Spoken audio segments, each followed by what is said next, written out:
You want an explanation? God is pissed.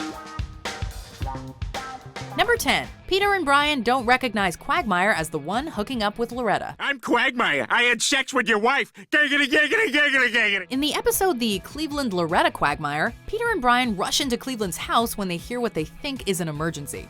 What they find instead is Cleveland's then-wife Loretta having sex with a man they couldn't identify. Boy, that was embarrassing, huh? Walking in on Loretta and Cleveland having sex? Peter, that wasn't, You know, for a large, heavy-set black guy, Cleveland's got a cute little white ass. Brian said it was a skinny white guy, which should have been a dead giveaway. It was everybody's favorite sex offender, Glenn Quagmire. What should have been even more of a giveaway was that the couch was right in front of Peter and Brian, so they should have been able to directly see who Loretta was having sex with. Couldn't they tell by the chin?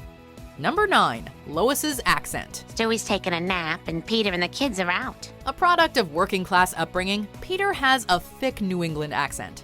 However, Lois has an even thicker accent, despite having grown up in a wealthy household.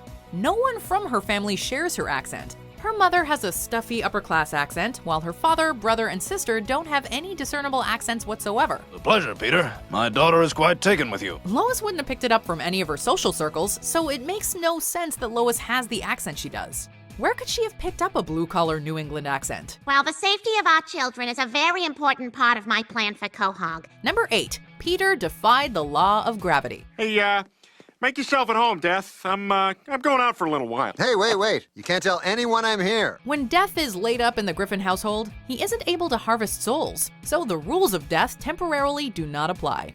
In typical fashion, Peter sees this as an opportunity to be more reckless than ever. He bets Cleveland and Quagmire $1,000 that he can jump off a building and survive, and when he lands on the ground, he is completely unharmed. But just because the rules of Death don't apply doesn't mean bad things can't still happen. So, Peter should have been horribly disfigured from his fall, even if he wasn't able to die.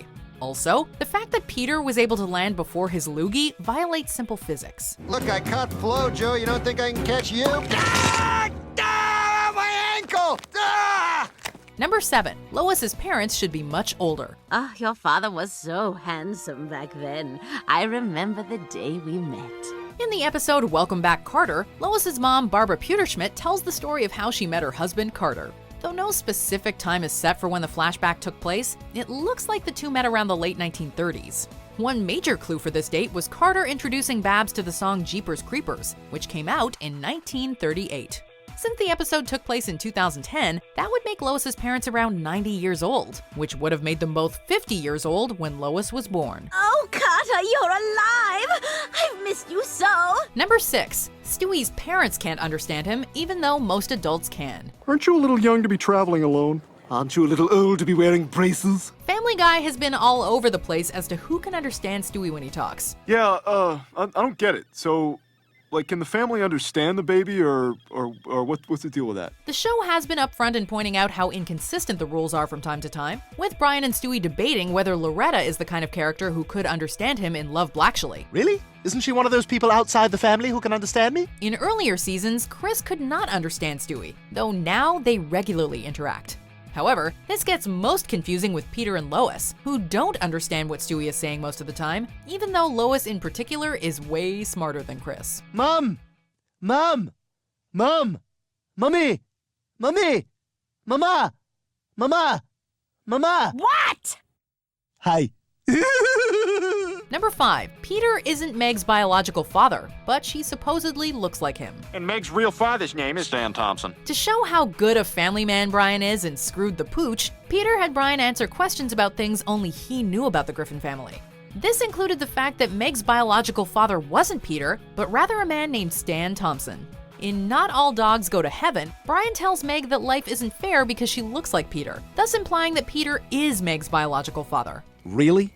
Would he give you a smoking hot mom like Lois and then have you grow up looking like Peter? While it's possible that Brian was lying to psychologically abuse Meg, the simpler explanation is whoever wrote this scene screwed up. But from now on, Meg, you and me are secret best friends. Number 4. Stewie contracted herpes from Brian's blood, which is impossible. Hey, what you watching? The Outlaw Josie Wales. It's a Western. After watching a scene in The Outlaw Josie Wales where Clint Eastwood cuts his palm as part of a blood oath ritual, Stewie wants to replicate the ritual with Brian. However, the next day after Stewie and Brian cut their palms and share their blood, Stewie wakes up with a herpes outbreak. It's eventually revealed that Brian tricked Stewie into taking the blood oath as a way to spread herpes to the infant through his blood. The problem here is that herpes is not a disease that can be transmitted through blood, so Brian's plan isn't scientifically possible. Okay, fine. I admit it. I gave you herpes. Number 3. Brian has a 13-year-old son, even though he's only 7. Brian, this is Dylan. He's your son. In the former life of Brian, Brian reunites with an old flame who tells him that she's been raising a 13-year-old son that he fathered named Dylan. The thing is, Brian's only 7 years old, so fathering a 13-year-old would be mathematically impossible. So, Dylan, shouldn't you be in school? I don't know. When Stewie asks how that's possible, Brian explains that when you go by dog years, that would make Brian much older. Except that's not how dog years work. Brian would still be 7 by human years, which would make Dylan older than he is. And don't even get us started on how a dog can father a human child. Hey, knock knock. Who's there? You're there.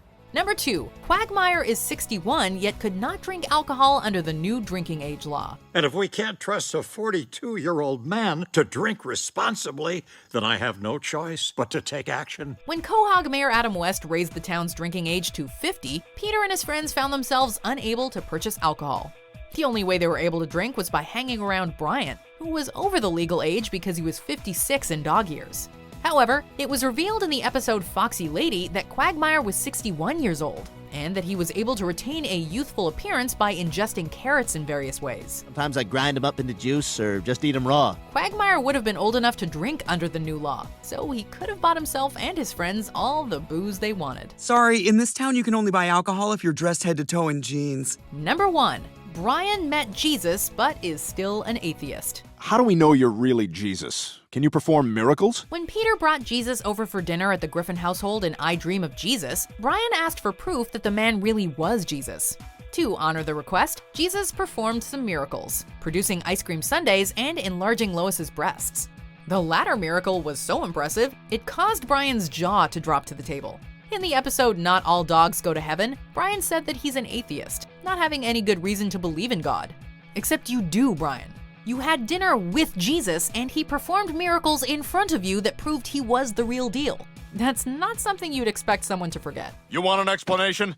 God is pissed. Did you enjoy this video? Check out these other clips from WatchMojo, and be sure to subscribe and ring the bell to be notified about our latest videos.